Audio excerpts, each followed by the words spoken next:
I think the last election was the most important in decades. Maybe the 1988 election on free trade was equal. I can't think of any other election that I've ever covered in Canada that mattered as much as last May. And why did last May matter so much? Well, I mean, it wasn't because Harper, got a majority. We've had majority governments for most of this country's history, and it wasn't because Jack Layton did so well in Quebec, though it was great that he, knocked the block out there. The reason was it marks the collapse of the Laurentian Consensus. What does that mean?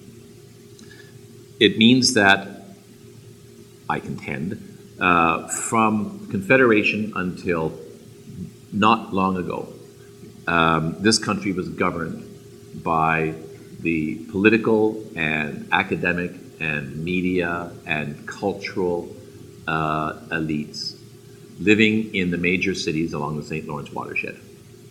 Toronto, Ottawa, Montreal, Kingston. It goes far as field as London, Ontario even.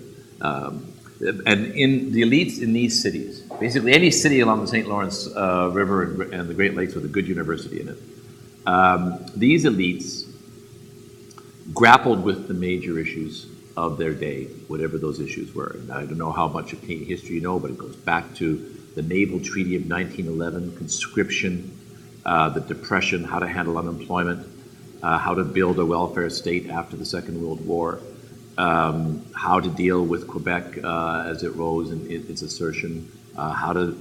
I think the last big thing, the patriation of the Constitution and the Charter of Rights. I think the last big thing the Laurentian Consensus was responsible for was deciding that the deficit had to be eliminated at all costs in the 1990s.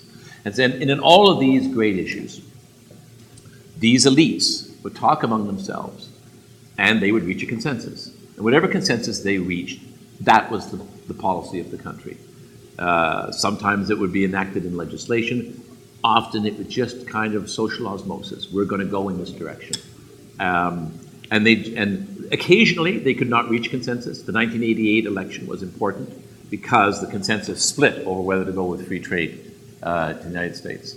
That was a rare case where the consensus split down the middle and the voters themselves had to decide. But most of the rest of the time, the voters didn't decide much. The consensus decided stuff, and it was ratified. Because the Liberal Party, which almost always governed, was the political voice of the consensus. But when the Conservatives governed, they were the Laurentian Consensus too. That's how they got to govern.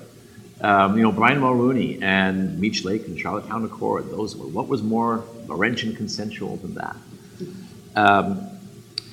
They've lost power, and they don't know they've lost power, and they don't realize that the last election was the most important election in decades because that last election ratified their loss of power.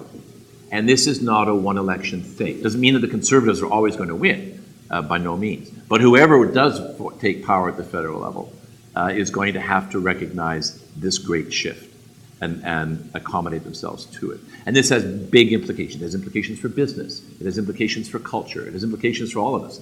How our politicians govern us, where wealth flows, what we sell to, and who we sell to.